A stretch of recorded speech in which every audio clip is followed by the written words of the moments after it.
There are lines everywhere. In this section, we will use non-slip rubber roll-down lines, but you can also use the existing lines on tennis courts or gymnasiums.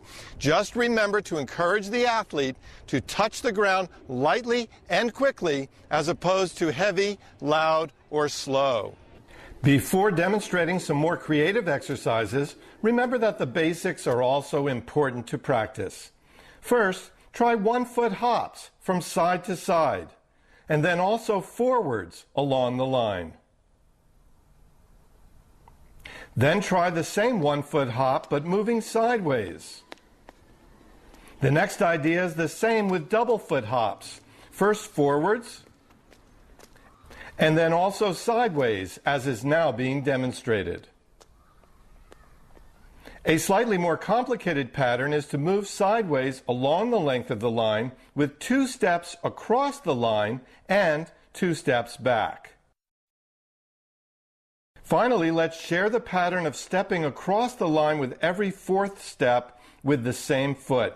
This practices dominance with 1 foot. In fact, if you want to see which foot is dominant in a young athlete, have them perform this pattern and see which foot they use to cross the line. Just remember that it's also important to balance out this dominance. So, perform the same exercise, emphasizing dominance with the opposite leg. Both of these drills are done while moving along the line sideways. Skipping has long been a popular movement pattern for children. Here we take basic skipping a step further. First, try skipping 2 times across the line and 2 times back. Then, for more explosive movement, try the same exercise with high knee skipping. Another skipping variation is to cover more distance with each skip.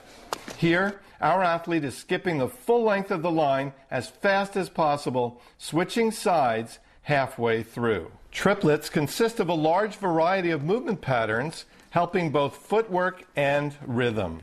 First, try running forwards, alternating 3 steps on each side of the line.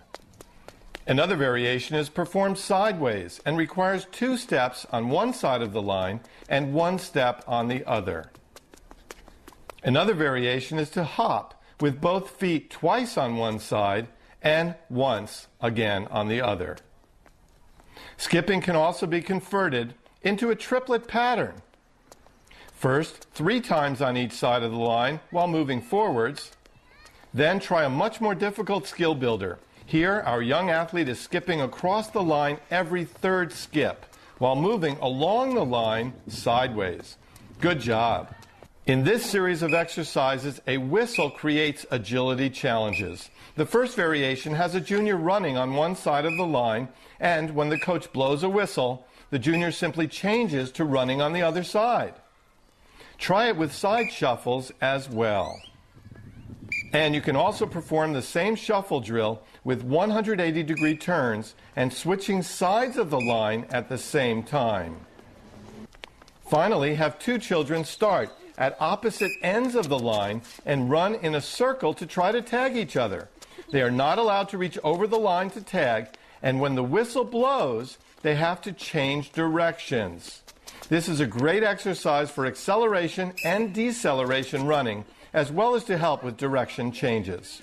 This group of exercises requires 2 athletes. Start them at opposite sides of the line, simply running in one direction and then turning to run in the other.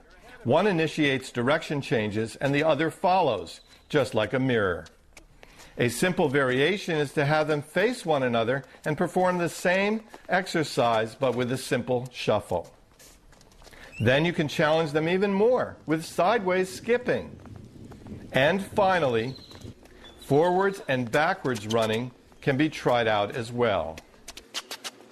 In this series of ideas, 2 young athletes run side by side on opposite sides of the line. The first variation is for one to start on all 4s and the other to begin standing up. A step further is for one runner to start sitting down and then catch up with the other. Even more challenging is for one to start in a push-up position. The handicapped runner will have to really work on quick acceleration to catch up with the other partner. Team relays with small or larger groups are popular exercises, and using lines as guides only add to the fun. Any of the basic patterns we demonstrated at the start of this section can be converted to relays. Just one example is side-to-side double foot hops. Other options can be the more complex movement patterns such as skipping, as are now being shown. Just have each athlete move through the pattern and then tag the teammate. We are demonstrating with just one team, but imagine several teams performing the same exercise side by side. Well done.